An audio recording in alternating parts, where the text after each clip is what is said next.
Kanagaraj sir இவ்வளோ கலவரத்துக்கு மத்தியிலும் குறிப்பெல்லாம் எடுக்கிறீங்களே எப்படி சார்? சரி, நீங்கள் கேட்ட ஒன்று வந்து விசிக உறவை உடைத்தது திமுக. ஏன்னா திமுக வந்து தனிப்பட்ட ஒரு கொள்கை முடிவு, அதிமுக ஆதரவு கொள்கை முடிவு எடுக்கிறாங்க. ஆட்சிக்கு வரணும்னு ஆசைப்பட்டாங்க ரிசல்ட் வந்த உடனே. அதாவது ஏன்னா அவங்களுக்கு வேறொருத்தர் மாற்று கட்சி வந்து புதிய கட்சி ஆட்சிக்கு வந்துடக்கூடாது, மற்ற எந்த கட்சியும் ஆட்சிக்கு வரக்கூடாது. ஏன்னா அது 1970லேயே முன்னாள் முதலமைச்சர் புரட்சித் தலைவர் திரு எம்ஜிஆர் அவர்கள் ஆரம்பித்தப்போவே 1970லேயே அவங்க ஷிப்பிங் ஊழல் ஒன்று கொண்டு வந்தாங்க. 4 crores அன்றைக்கே 4 கோடி ஊழல் ஒன்று குற்றச்சாட்டை வச்சு கவர்னரை தொடர்ந்து பார்க்குறது, தொடர்ந்து வழக்குகள் ஹைகோர்ட்டில் போடுறது, டிசால்வ் பண்ணுறதுக்கு உச்சநீதிமன்றத்தில் போடுறது அவங்க போட்டுக்கிட்டு தான் இருந்தாங்க. அதே போல் முன்னாள் முதலமைச்சர் அதிமுக முதலமைச்சர் புரட்சித் தலைவர் ஜெயலலிதா அவர்கள் மீதும் என்ன பண்ணாங்கன்னா, எம்ஜிஆருக்கு எப்படி கவர்னர் அட்டம்ப்ட் அடித்தாங்களோ வழக்கு அட்டம்ப்ட் அடிக்கலை. புரட்சித் தலைவி ஜெயலலிதா அவர்கள் மீது 28 வழக்குகள் டிவிஐசி கேஸு இருந்தது, 29 டான்சி கேஸு. இதை போட்டு அவங்கள பர்சனலாக அட்டாக் பண்ணி பொலிட்டிக்கலாகவும் அவங்க டீஸ்டபிளைஸ் பண்ணாங்க, ஆட்சியிலிருந்து அப்புறப்படுத்தினாங்க. இது அவங்களுடைய ஜீன், இதான் அவங்களுடைய டிஎன்ஏ மாடல். இப்போ அதே மாடலை இங்கே விஜய் கிட்ட ஃபாலோ பண்ணுறாங்க. அதே தான் ஃபாலோ பண்ணுறாங்க. என்ன ஃபாலோ அடுத்தது நான் சொல்லி முடிச்சிடுறேன். இதுதான் அவங்க ஃபாலோ பண்ணுறாங்க. இப்போ எங்கே வந்து எழுச்சி தமிழர் திருமாவளவன் சகோதரர் திருமாவளவன் வந்து மாறுபட்டார் வேறுபட்டார்னா ஒரே ஒரு முக்கிய காரணம், நீங்கள் டிஎம்கே ஏடிஎம்கே கூட்டணி ஆட்சி வரும், திமுக ஆதரவோடு அதிமுக ஆட்சி வரணும்னா அதற்கு மாயசக்தியான பாஜகவினுடைய மதம் சார்ந்த பாஜக தோல் கொடுக்க வேண்டும், துணை நிற்க வேண்டும். அவன் தான் கவர்னர் இருக்காருங்க, அவங்ககிட்ட தான் பிரசிடென்ட் இருக்காங்க. இப்போ அவங்க தான் சப்போர்ட் பண்ணணும். அந்த புள்ளியில் மாயசக்தி பாஜக ஆட்சிக்கு வரக்கூடாதுன்னு சொல்லி தான் ஜனநாயக ரீதியில் தேர்ந்தெடுக்கப்பட்ட சிங்கிள் லார்ஜஸ்ட் பார்ட்டியாக இருக்கிற தாவேகா காங்கிரஸ் கூட்டணிக்கு வந்தது. இது ஆல்ரெடி சகோதரர் ரஜினிகாந்த் அவர்கள் தெளிவாக சொல்லிட்டார், இதுக்கு மேலே நான் சொல்ல தேவையில்லை, அதை டிஸ்கஸும் பண்ணிட்டீங்க. அடுத்தது நீங்கள் அரசியல் பேரிடர் காலத்திலிருந்து தமிழகம் நிச்சயமாக மீட்போம் அப்படின்னு உதயநிதி சொன்னார். நான் என்ன சொல்கிறேன், அரசியல் பேரிடர் காலத்தில் மீட்க வேண்டிய அவசியமே இல்லை. உங்களால் தமிழகத்திற்கு பேரிடர் நிதியே வாங்கி தர முடியல, நீங்கள் எங்கே அரசியல் மீட்கிறது? அது தமிழ்நாட்டு மக்களுக்கு தெரியும். அரசியலை பார்த்துட்டு இருக்கீங்க. இருங்க நான் இல்ல சார் கனகராஜ் சார், எனக்கு புரியுது. ஒரே ஒரு கேள்வி சார், பதில சொல்லுங்க. இப்போ நடக்கிற மாதிரியான சம்பவங்கள் இதற்கு முன்பு தமிழ்நாட்டினுடைய அரசியல் களத்துக்குள்ள நடந்துச்சா? இருங்க அதை சொல்ல வரேன், அதுக்கு தான் பதில் சொல்றேன். ஒரே நிமிஷம். இப்போ இவங்க வந்து உதயநிதி அவர்கள் அப்படி ஒரு பதில் சொன்னார், அது வந்து ஏற்புடையதும் இல்லை, அது நடக்க போகிறதும் இல்லை. இப்போ நடந்துக்கிட்டு இருக்கிற சம்பவங்களுக்கு காரணகர்த்தாவாக முக்கியமாக இருந்தது திமுக எடுத்த நிலைப்பாடு. அதுதான் வந்து இன்றைக்கு தமிழ்நாட்டில் அதிமுகவுக்கு துணை போகுது. சிவி சண்முகம் சொன்னாரு, என்ன ஆதாரம் சார்? சிவி அரசியல் களத்துல சார் சிவி சண்முகம் சொல்றாரு, அது பொய்யா? அது பொய்யா? பப்ளிக்கா வந்து ஆதாரம் கொடுக்கலனா போய் தான் சார், அவதூறு தான் சார். அது அவதூறு இல்லைங்க. கோர்ட்ல போய் நீங்க வழக்கறிஞர் சார், கோர்ட்ல போய் நீங்க இந்த கேஸை ஃபைல் பண்ண முடியுமா? இருங்க ஜக்கை, நீங்க கொஞ்சம் அப்படியே இருங்க, நான் பதில் சொல்லி முடிச்சிடுறேன். என்னுடைய பதில் சொல்லி முடிஞ்சதுக்கு அப்புறம் நீங்க பேசுங்க, நான் குறுக்கே இடம் இல்லை. நீங்க பேசும்போது குறுக்கே இல்லை. நான் என்ன சொல்றேன்னா, நான் என்ன கேட்குறேன்னா, ஏடிஎம்கேல சிவி சண்முகம் அவர்கள் வந்து ஊடகத்தில் இப்படி சொன்னார், பாண்டிச்சேரி கெஸ்ட் ஹவுஸில் நீங்கள் ஒரு முடிவு எடுத்தீங்க, அது வந்து திமுக ஆதரவு நிலைப்பாடு எனக்கு பிடிக்காது, திமுக டெட் எகென்ஸ்டானது பார்ட்டி ஏடிஎம்கே, அதனால் நீங்கள் அப்படி ஒரு நிலையை எடுத்தீங்க, எங்களுக்கு பிடிக்கல, நாங்கள் வேறு மாற்று கட்சிக்கு போகிறோம், நாங்கள் விஜய்க்கு ஆதரவு தரோம், கட்சியிலேருந்து வெளியேறோம், பொதுக்குழு கூட்டணி. இருங்க நான் சொல்ல வரேன், இருங்க நான் அதுக்கு பதில் வச்சுருக்கேன். அது உட்கட்சி பிரச்சனை, அதில் உட்கட்சி பிரச்சனை, அவங்க ஒரு நிலைப்பாடு. இன்னைக்கு குதிரை பேரம்ன்றது சிவி சண்முகத்துக்கோ அல்லது வேலுமணிக்கோ இல்லை, தேவையில்லை.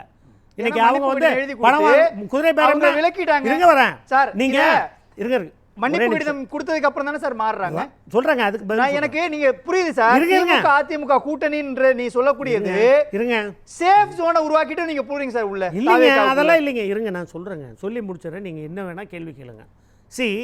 நீங்க இன்னைக்கு வந்து டிஎம்கே ஏடிஎம்கே பற்றி எல்லாருக்கும் தெரியும், அது வட துருவம் தென் துருவம் நல்லாவே தெரியும். இப்போ தலைப்பில் நீங்கள் பேச வேண்டியது நாளைக்கு கூட்டணி எப்படி இருக்கும், இதுதான் இன்றைக்கி உங்கள் கொஸ்டின். இப்போ நீங்கள் அதான் ஷார்ட் லிஸ்ட் பண்ணதில் அதில் தான் இருக்குது. தேர்ட் கொஸ்டினாக நீங்கள் வைக்கிறீங்க, நாளைக்கு கூட்டணி எப்படி இருக்குன்னா, எங்களை பொறுத்தவரையிலும் காங்கிரஸ் தாவேகா விசிகா ஐயுஎம்எல் கம்யூனிஸ்ட் போன்ற பெரிய கட்சிகள் இங்கே இருக்குது. மீதி இப்போ திமுக எங்களுடைய கூட்டணி இதுதான். ஆனால் மதம் சார்ந்த பாஜக பாவம் அதிமுக கூட்டணி இருக்குது, அது 2வது கூட்டணி. மதம் பாஜகவும் பாவம் அதிமுகவும் ஒன்று. அடுத்தது 3வது கூட்டணி டிஎம்கே வந்து இன்றைக்கி காங்கிரஸ் இல்லை, சிபிஐ இல்லை, சிபிஎம் இல்லை, ஐயுஎம்எல் இல்லை, யாரும் இல்லை, விசிகா இல்லை. இப்போ இவங்களுக்கு யார் இருக்கா? மறுமலர்ச்சி திராவிட கழகம் கூட இல்லை. அவங்கக்கிட்ட இருக்கிறது நாளைக்கு முக்குளத்தோர் புலிப்படை, இப்படி கொங்கு மக்கள் கட்சி, இப்படி தான் சின்ன சின்ன கட்சிகள் வந்து நாளைக்கு இதில் அதிர வைக்கும் விதமாக பெரியாரையே எழுத்தவங்க சீமான் அந்த கட்சியோட கூட்டணி போட்டு இன்னைக்கு காமராஜர் விழாவுக்கு நாளைக்கு அழைச்சாலும் நீங்கள் இதில் ஒன்றும் ஆச்சரியம் இல்லை. திராவிட முன்னேற்ற கழகம் சீமானோடு எல்லாமே. ஒரு 2 கேள்வி சார். ஒன்று, ஏன் நாம் தமிழர் கட்சியும் திமுகவும் சேரக்கூடாது? ஏங்க நாம் தமிழர் கட்சியும் திமுகவும் சேருன்னா எங்க தந்தை பெரியாரை எதிர்த்தது யாருங்க சார்? பெரியார் இல்ல, விசிகா விஜய் எதிர்க்காத பேச்சா? மதிமுக பேசாத பேச்சா? பெரியாரை இழிவா பேசினாரா சார்? விஜய் பேசினாரா பெரியார? கரூர் விவகாரத்துல வைகோவுடைய பொலிட்டிக்கல் ஸ்டாண்ட் என்ன சார்? என்னங்க வைகோவுடைய பொலிட்டிக்கல் ஸ்டாண்ட் கரூர் விஷயத்துல என்ன? ஓடி ஒளிகிறார்னு சொன்ன வைகோ இன்றைக்கு தாவேகாவில் இருக்கிறார். திருமாவளவனுடைய பொலிட்டிக்கல் ஸ்டாண்ட் என்ன? காங்கிரஸ் கட்சியுடைய பொலிட்டிக்கல் ஸ்டாண்ட் என்ன? நீங்க மாறலாம், ஆனால் நாம் தமிழர் கட்சி திமுகவும் சேரக்கூடாதா? அப்போ நீங்க கொள்கை பேசுறீங்க. அப்ப தமிழ்நாட்டுல பெரிய கட்சியா இருக்கிற இப்போ 7 முறை ஆட்சி செய்த கட்சி எது? கூட்டணி வைத்து ஆட்சி செய்து கொண்டு வந்து கட்சி எது? திமுக. இப்ப நீங்க வைக்கலாமா அந்த மாதிரி? உங்களுக்கு ஒரு கொள்கை இருக்கு, திராவிடம் இருக்கு. திமுக நீங்க முரண்படுறீங்க. இல்ல, நாளைக்கு நான் சொல்றேன் திமுக பிஜேபியோட கூட்டணியில போவுங்க. ஏன் சார் போக கூடாது? ஏன் சார் போக கூடாது? ஏன் போக கூடாது? சீமான் கூட்டணியில இருப்பாரு, போக கூடாது. நடக்கலாம். ஏன் போக கூடாதுன்ற? நான் என்ன சொல்றேன் சார், நீங்க தேர்தலுக்கு பின்னாடி போஸ்ட் போல் அலையன்ஸ் ஒன்னு வைக்கும் பொழுது அது என்ன கொள்கை அடிப்படையில் வைக்கப்பட்டதா? பதவி சுகத்துக்காக வைக்கப்பட்டதா? காங்கிரஸ் கட்சி தேர்தலுக்கு முன்னாடி திமுக ஒரு எம்பி சீட் வாங்கிட்டு தேர்தலுக்கு பின்னாடி தாவேகா கிட்ட ஒரு எம்பி சீட் வாங்கும் பொழுது ஏன் அவரோட ஆட்சி அமைக்குவதற்காக ஒரு புதிய கூட்டணி உருவாக்க கூடாது? எல்லாம் கொள்கைப்படி தான் நடக்குதா? ஏங்க ப்ரீபோல் அலையன்ஸ்ல நாங்க வந்து டிஎம்கே அலையன்ஸ் வேண்டாம்னு சொல்லி நாங்க போர்க்கொடி தூக்கி ஸ்ட்ராங்கா நின்றுக்கணும் சார். ஸ்ட்ராங்கா நின்றுக்கணும். ஏங்க நின்னோங்க சார். யார் வைகோ எம்பி சீட் வாங்கியிருக்காரு சார். வைகோ எம்பி சீட் வாங்கியிருக்காரு. காங்கிரஸ் கட்சி எம்பி சீட் வாங்கியிருக்குது. ஒட்டுமொத்தமா தாவேகாவுக்குள்ள போயிட்டு திமுக நீங்க அவதூறு பேசுறது சரியா? சரி, இதை கூட விடுங்க சார். இன்னும் ஒரே ஒரு கேள்வி. 2016க்கு பிறகு திமுக எத்தனை சீட்டு சார் ஜெயிச்சிருந்தாங்க? நீங்க சொல்லுங்க. 106 இடம் ஜெயிச்சிருந்தாங்களா? சரி. அன்னைக்கு செந்தில் பாலாஜி வச்சு அதிமுகவில் இருக்கக்கூடியவங்களை உடைச்சி உள்ள எடுத்துட்டு வந்து ஆட்சி அமைக்கிறது எவ்வளவு நாள் சார் ஆயிருக்கும்? அதை செய்யலையே சார் அன்னைக்கு. ஏங்க அதுக்கு தான் அதிமுக எம்எல்ஏக்கெல்லாம் மந்திரிகளா இருக்காங்களே. இல்ல சார், நீங்க தாவேகாவை கவிழ்த்து விட்டு திமுக குதிரை பேரம் செய்யுது அப்படின்னா 2016 மறைந்த முதலமைச்சர் ஜெயலலிதாவுடைய இறப்புக்கு பிறகு 106 இடங்களை வைத்திருந்த திமுக அன்றைக்கு அதிமுக உடைச்சி ஒரு கவர்மெண்ட் ஃபார்ம் பண்றது எவ்வளவு நாள் சார் ஆயிருக்கும்? அதை செய்யல. ஏன் செய்யல?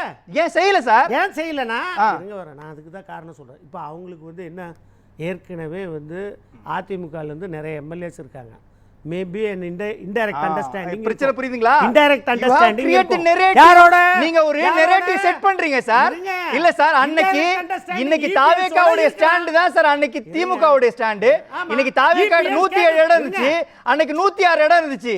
அன்னைக்கு அதிமுக உடைக்கிறதுக்கு எவ்வளவு சார் ஆயிருக்கும்? ஆமாங்க, இபிஎஸ் போய் கேட்டிருக்கலாம், அண்ணா இந்த மாதிரி பண்ணிடாதீங்க அப்படின்னு ஒரு indirect understanding. அன்னைக்கு கடுமையா எதிர்த்தார் சார். இருங்க, அன்னைக்கு செந்தில் பாலாஜி அப்படி சொன்னார்னு சொன்னாங்க சார். இருங்க, நீங்கள் இப்போ ஒன்று தாங்க சொல்கிறேன். நீங்கள் இப்போ ஒரு அண்டர்ஸ்டாண்டிங் வந்தது இல்லை. அவங்க ஏடிஎம்கே டிஎம்கே ஆதரவில் ஆட்சி அமைக்கலான்னு திரு இபிஎஸ் அவர்கள் ஒரு அட்டெம்ப்ட் அடித்தார், அது எல்லாருக்கும் தெரியும். ஆனால் வெளிப்படையான வரல. அது சிவி சண்முகம் சொல்லியிருக்காரு, வேலுமணி எடுத்திருக்காரு, வெளியில் ஊடகத்தில் வந்திருக்கு, அவ்வளோதான். ஆனால் வெளிப்படையாக அதிகாரப்பூர்வமான தகவல் வரல. ஆனால் இருந்தாலும் அது வந்தது, நடந்தது. அது போல தான் அது நீச்சு. எங்கன்னா இது எண்டு. இதுக்கு முன்னாடி நடந்தது என்ன? இன்டைரக்ட் அண்டர்ஸ்டாண்டிங் உங்களோட இருக்கு. அதனால தானே நீங்க ஜஸ்டிஃபை பண்ணிக்கிறீங்க சார். உங்க சுயநலத்துக்காக, நீங்க தாவேகாவுக்குள்ள சேரணும்ன்றதுக்காக, அமைச்சர் பதவி வாங்கணும்ன்றதுக்காக ஒரு நரேட்டிவை செட் பண்றீங்க. பாஜக ஆட்சி உள்ளே வந்துட கூடாதுன்னு தான் நாங்க வந்தோம். பாஜக ஆட்சி வரக்கூடாது இன்டைரக்டா. ஏங்க இருங்க, 4 முறை ரிஜெக்ட் பண்ணாரு Vijaya. Single largest party floor டெஸ்ட்டுக்கு உடனே அனுப்பணும். என்ன சொல்லி சார்? நீங்க ஒரு வழக்கறிஞர் சார்.